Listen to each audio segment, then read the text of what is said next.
Hi, everyone. This is Charles Hoskinson broadcasting live from swampy, murky Washington, D.C. A little bit away from my homeland of Colorado and Wyoming, but an important place to be.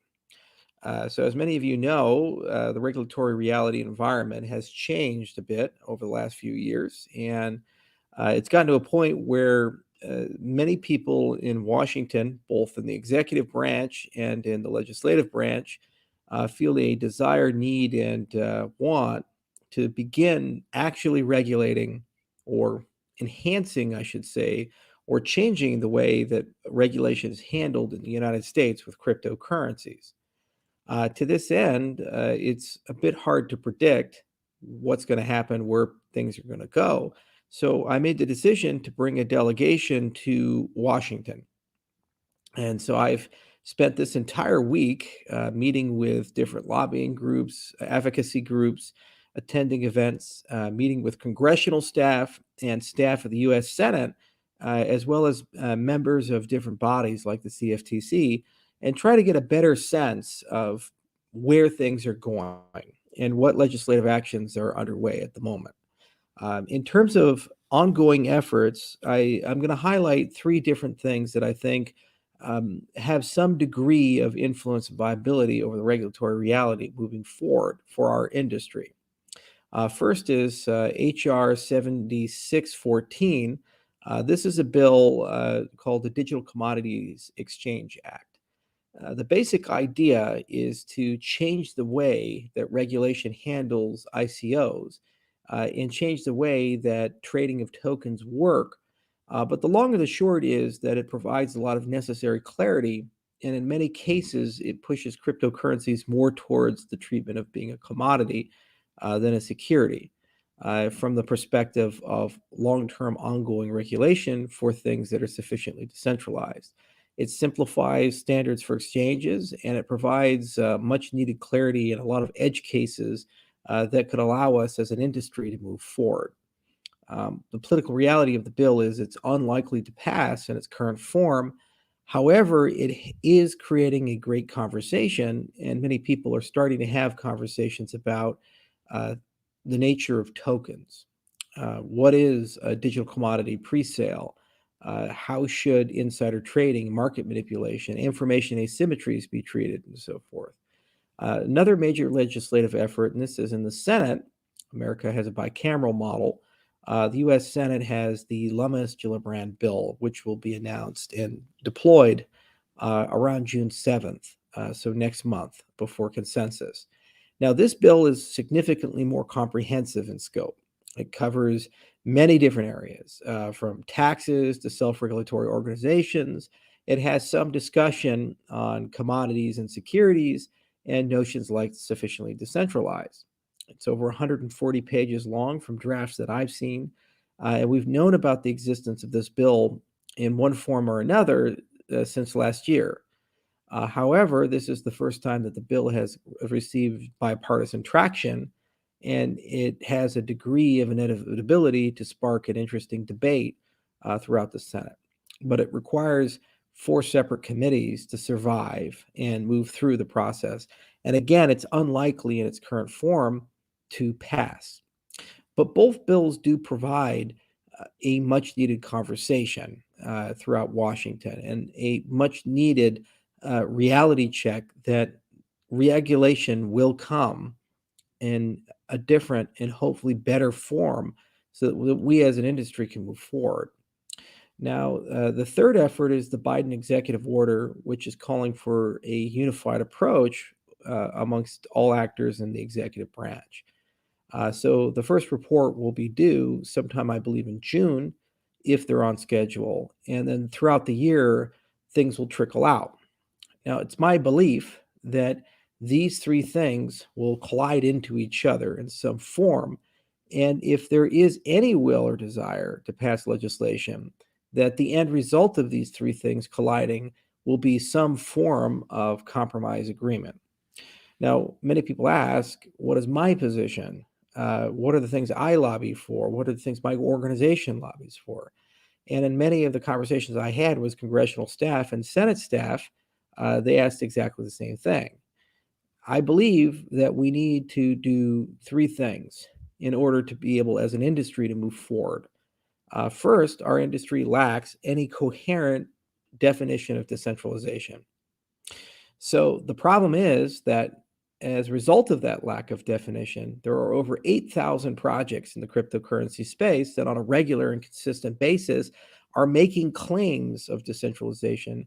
Yet, because we don't have a basis upon which to validate those claims or to hold those claims accountable, basically it's an open phrase, it's an open word. And the challenge there is that these claims are inferring certain properties about consumer protection, certain properties about market structure, and certain properties that are encouraging people to invest time, effort, and money into building on these systems. The lack of clarity and the lack of specificity means that people may be making decisions, often are making decisions that in hindsight they would not. So the lack of clarity on decentralization is also creating problems of what is a commodity, what is a security, or some other category of asset. So it's my belief that we as an industry need to work with policymakers and figure out how to measure decentralization. For our part, we're going to be setting up a lab at University of Edinburgh in collaboration with the university and release several papers and try to create an index, an Edinburgh Decentralization Index. The hope here is that we can take the top 15, top 20 cryptocurrency projects and others in the DeFi space and measure them in an explicit way, an explicit scale. And then people can see how they measure up in reference to Bitcoin according to some objective metrics. And then at least we can talk about standardizing such things. At least we can talk about the merit and credibility of such things. The existence of this, excuse me, the existence of this should provide a good basis to have a discussion with lawmakers moving forward about how to codify the notion of sufficiently decentralized as a fundamental component of regulation. Second, there is no notion of a consumer protection or consumer bill of rights with cryptocurrencies at the moment. Cryptocurrencies are in many ways a promissory estoppel. And what I mean by this is that if a person is building, for example, on open source software, they have a fundamental belief that the author of that software can't write and wake up tomorrow and decide arbitrarily to retroactively remove that open source nature and then demand a royalty. The entire notion of open source software would not work if people had this unilateral retroactive power to undo things. So we have an implicit understanding, and that's the only way the markets can work. Now, the problem with consumer protections and cryptocurrency is that some people like to believe that that implicit understanding is unlimited. When you use these protocols, if things go your way, everything's fine. If things don't go your way, then someone should be accountable for that. That's not sustainable. On the other hand, as a protocol developer, especially if a protocol developer is financially benefiting for the use and utility of the protocol, there must be some understanding that the protocol behaves. The problem is that it's difficult to decide where that spectrum lies and what things need to be put together. So this is another example of the public-private nature of a notion of a consumer bill of rights or user rights of a cryptocurrency. And it's my belief that they should be codified explicitly in the design of the system through some sort of system-wide constitutional process, system-wide user agreement, and built into the DNA of it. However, there is a legislative opportunity to decide on certain consumer protection and government principles, everything from privacy to software quality, and then create incentives for people to move in that particular direction. Third, there is a transnational notion to this marketplace. And we're in a situation where, regardless of what US regulations are and what legislation is passed to create these regulations or encourage them, uh, we have to find a way as a global community to work together. And the things that happen in Dubai, Singapore, Switzerland, and other jurisdictions are just as meaningful, in some cases more so, than the things that happen here in Washington, D.C. When we saw the emergence of voluntary and private standards, for example, the Wolfsburg principles with KYC and AML, this is a unique opportunity to have a discussion about how we as a global community can discuss about how we can create universal principles and universal concepts that are applicable throughout the cryptocurrency space. So these are the kinds of discussions that we've been having and foundational things that we're trying to figure out. And the good news is that we're not alone in that. There are dozens of actors in DC at the moment, some of which are embedded in permanently here, and some of which have been here recently because of the collapse of Luna, as well as higher demands for regulation, having these conversations and trying to work their way through. Some people are being very aggressive. Some firms are hiring lobbyists and PACs and promising to get involved in electoral politics if things don't go their way. Others are being more erudite, where they're investing heavily in education. From our part, every congressional member and Senate member that we've met with, they've seemed to express a genuine opportunity to get more information and to be better educated on the topic. So there seems to be some goodwill there in that respect. And it is my belief if we continue to educate, we probably can make significant progress. That said, there is a lot of cynicism. It's very clear the legislative process in Washington, D.C. is ineffective at many times, very bureaucratic in many times, and oftentimes does not resolve the problems, the underlying root causes of the problems that they seek to solve, but just simply applies either a delay or some sort of surface cure for this evil. On the other hand, this is an industry that now has commanded a valuation until recently was over $2 trillion. And this is an industry that creates jobs that pay hundreds of thousands of dollars a year. This is an industry that's ultimately going to be responsible for, in my view, the majority of wealth creation in the global commons over the next 50 years to 100 years, or at least command an outsized interest in that respect, comparable to what we saw with the ICT revolution. And so as a result, there is a universal incentive to get these things done. So what will we do? Well, I run a private company. I don't speak on behalf of Cardano, the protocol. I don't speak on behalf of the foundation or the hundreds of actors who are building companies in the Cardano ecosystem or the millions of people who use the protocol. All I can do is talk about the things my company and myself are going to engage in. From our point, we're going to continue engaging with bodies like the DCC, the Blockchain Association, and others, and try to find ways to collaborate and learn from each other. We're going to continue having discussions with lawmakers about policy, and when given drafts of bills, comment on those drafts about where the language can be more effective. And from our part, we're also going to look at emerging technologies to assist in the regulatory process. For example, making laws machine understandable, algorithmic regulation, these types of concepts, and building foundational tools that can be used for regulated activities. For example, Cardano's metadata standard can be used in this way. Atala Prism can be used to create rich identities which can adhere to compliance patterns. Always important to point out that these are optional provisions and not mandatory. We built them in a way that people can use them where and when they made sense. And you, the user, get to decide that. I just build tools all day long. I don't get to decide how you're going to use them or if you use them, but they should be made available because at least one person in the Cardano ecosystem is going to be engaging and have a desire to do regulated business, whether it be a security token offering, whether it be a regulated DeFi, whether it be legacy financial institutions like banks adopting the protocol and they want to maintain their charters. These are hundreds of use cases that are not hypothetical, but are already under construction or have been constructed and are being used on a daily basis. We simply can do better. In addition to that, it's become clear that the knowledge gap is still quite significant amongst some lawmakers and some policymakers. and that there needs to be some investments in basic education to try to bring people up to speed about where things are at, the capabilities of these systems. Too many people seem to associate cryptocurrency and blockchain technology strictly with coin market cap and the value of the underlying asset.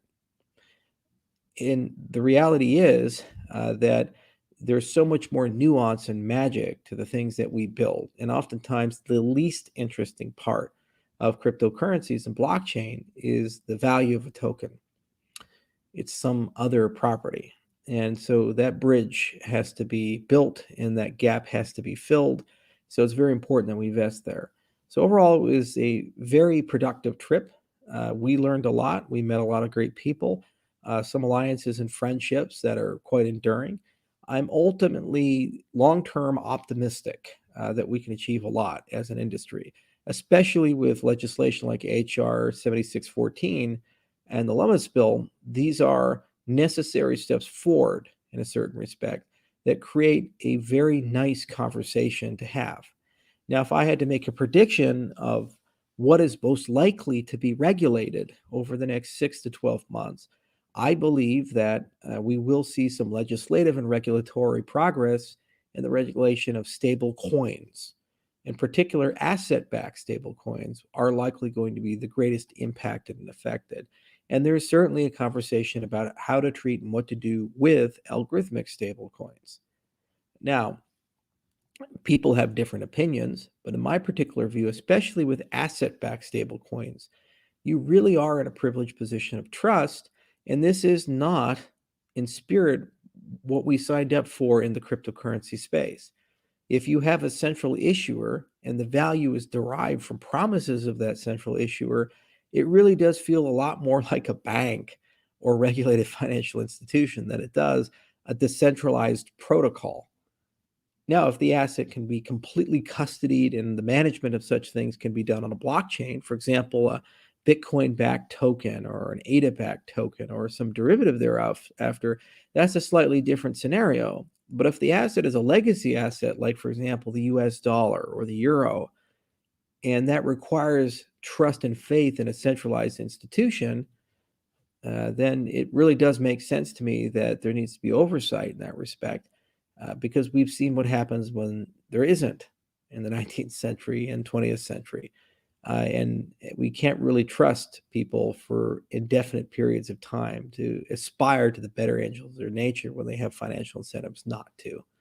So these are examples where things will likely happen over the next 6 months to 12 months, if anything will progress.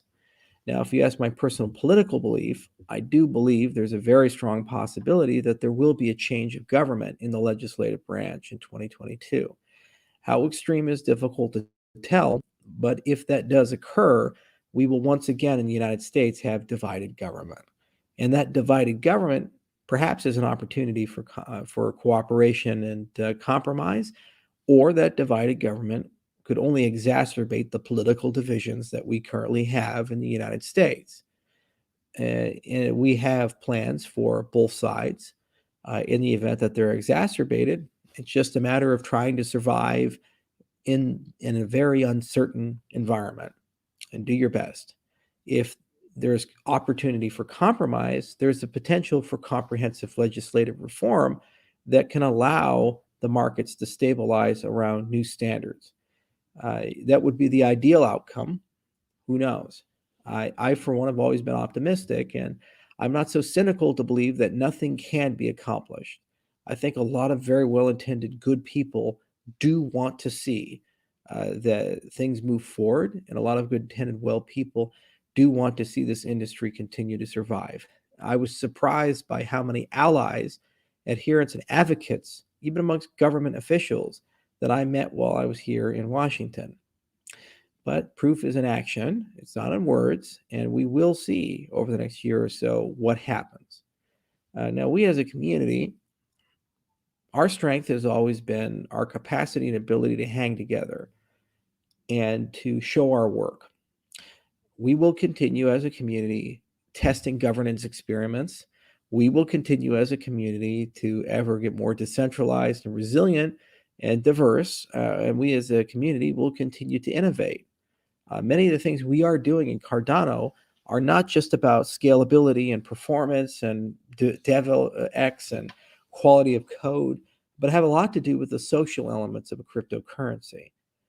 It is a very rare and unique opportunity that each and every one of you is participating in the construction of a digital government as much as you are participating in the construction of a protocol. And everything about how decisions are made, how we change things, is inevitably going to be up for grabs by those who are willing, not those who are privileged, which is a special thing. I think there's a lot that Washington can learn from us as an ecosystem. And the things that we do could potentially have deeper ramifications than just the governance of Cardano as a whole. So it's a conversation, it's an engagement, and there's a lot of work to do. There's a lot of places we have to go. There's a lot more shoe polish that has to be worn off and a lot more trips to Washington. But if they're as productive as this one that I took, then that's a good thing. That's a good sign. So anyway, I'm pretty tired. I'm going to go get some sleep. But I figure I'll give you guys an update of where we've been, what we've done, and the progress we've made. I'm pretty happy with this trip. A lot more to say over the next 90 days. Do certainly AMAs about it and so forth. But for the time being, it's the best we could do in 1 week. And we certainly learned a lot. I really do want to close with one final point. I did discover that certain members of the Bitcoin community are actively telling lawmakers to write into legislation that everything but Bitcoin is a security, to write into legislation every attempt possible to delegitimize or outright ban proof-of-stake cryptocurrencies. This was extremely disappointing and disheartening. I like to believe that despite that we have political differences or technological differences or differing financial incentives, that we would fight these things in the marketplace of ideas and the marketplace of users and traditional competition. The attempt to co-opt the US federal government and legislative process to ban your competition is anathema to every single thing the Bitcoin movement was founded upon. This is the behavior of multinational banks. It's not the behavior of people who came from libertarian principles and free market principles. It's disgusting, it's reprehensible, and it's unbelievable that people would tell the staff of members of Congress and Senate to do these things. Saw the messages, saw the emails, heard it from many different sources, and we know who you are. So it's childish. It doesn't really have much of an impact. And frankly, it delegitimizes the people saying and doing it. But it does show that our industry has a long way to go. We have to be mature. We have to be adults. And we have to acknowledge that problems have occurred. When tens of billions of dollars gets lost in a matter of a week, and the people responsible for that will probably still walk away with millions, if not billions of dollars. And many people were warned that these things could happen, and there are no consequences or perceived consequences. This is an invitation for heavy regulation. This is an invitation for sweeping legislative changes that in hindsight could be very damaging or problematic to our industry. For some reason, a lot of people don't seem to want to call out this behavior. They just say, let's move on and pretend like it didn't exist. And the fact that maximalism has gotten to the point where dirty tricks are being played and people are trying to convince politicians now to encode maximalist principles into US law is another example of just the fractious nature and the childish nature and the immature and irresponsible nature of some members of this industry. I think we can all be better. And I sincerely hope that the other leaders in the space show up here and express themselves in productive, positive ways and are willing to collaborate and cooperate on some basic principles, like the standards of smart contracts, the definitions of things like decentralization, trying to create regulatory frameworks that actually make sense, as opposed to ones that are just extensions of things that came up in the 1930s. I'm willing to work with it, pretty much anybody. If any leader of the cryptocurrency space called me tomorrow and said, let's do something together, I'll pick up the phone call and have that conversation. It's for the greater good of this industry as a whole. And I'd like to believe that there's at least more than one person willing to do that. And if we work together collectively, we command, as an industry, trillions of dollars of economic value in a very strong voice. If we compete with each other and fight each other, finger point, name call, or attempt to use the process to damage each other's competition, we will neither accomplish that end, nor will we achieve the end of legitimizing and stabilizing the industry. Rather, we will hand it to the legacy actors who will never give it back. It's a choice we have to make. We have to hang together, or divided, fall apart. So I'll do my part. I hope you do yours as well. I'd like to thank everyone in the Cardano community and everyone in the industry as a whole, especially the ones who are working hard here. I did run into and see people from other blockchains. I did run into see people from other projects, and a lot of them are fighting hard too. So that's encouraging as well. And I think the overwhelming majority of people do want to cooperate. They just have to find better ways of doing so. And I'll always have an open hand and an open heart for that. Good night, everyone. Cheers.